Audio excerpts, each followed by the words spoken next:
Chris Christie trading the campaign trail for a war zone. The Republican presidential candidate met with Ukrainian President Zelensky during an unannounced trip to the war-torn country today. The former New Jersey governor also visited battle-scarred areas. He is now the second GOP candidate to visit Ukraine and meet with Zelensky. Mike Pence obviously was there in June.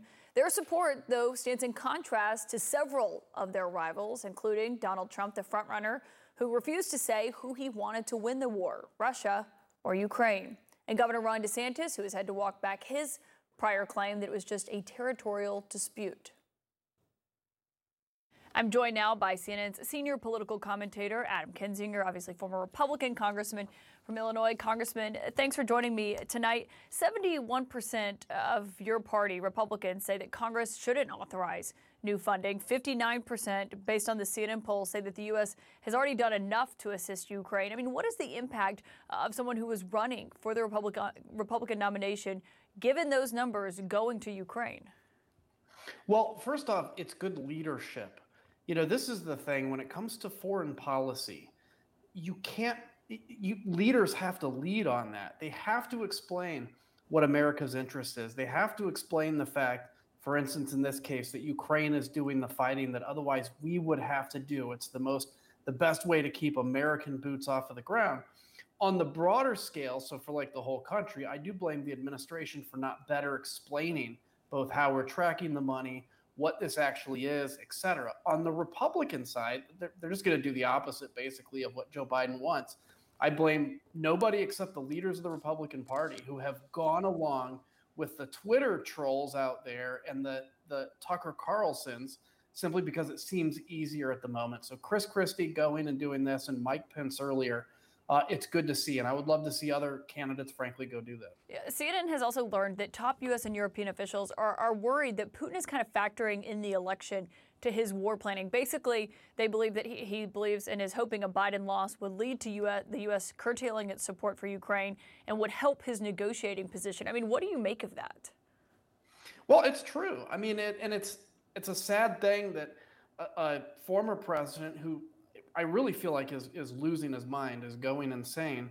But he can say things like this. People don't take what he says seriously, but it has a real impact on people's lives. I think if Vladimir Putin knew that Joe Biden was going to stay in supporting Ukraine and that Donald Trump would come in and support Ukraine as well, it would be a huge motivation for him to end the war, even not on his terms. So instead, what he's hoping to do, Caitlin, is to spend human lives to buy time. He can throw meat into the meat grinder to buy days in the off chance that Donald Trump can win. So this is why it's important for the Biden administration not just to do the bare minimum, not just to wait till the pressure gets strong enough to send like ATACMs and F-16s. They need to send everything Ukraine needs now. By the way, we have a great ability to track that they're using it correctly. He needs to do that now to end the war as soon as we can. Something else that's happening tonight, Senator Tuberville is in my home state introducing Donald Trump at a Republican dinner in Montgomery. You know, this comes today. We saw Secretary Austin at the Pentagon issue new guidance about basically how leadership roles there will be reshuffled, he believes, because of the hold that Tuberville has on these military nominations and confirmations. I mean, look at the wall. This is the Joint Chiefs of Staff. There is now another empty spot after the Chief of the Staff of the Army retired and his replacement has not been confirmed. I mean, did you ever think that the defense secretary would have to issue new guidance on how Pentagon leadership is going to work because of a member of your party?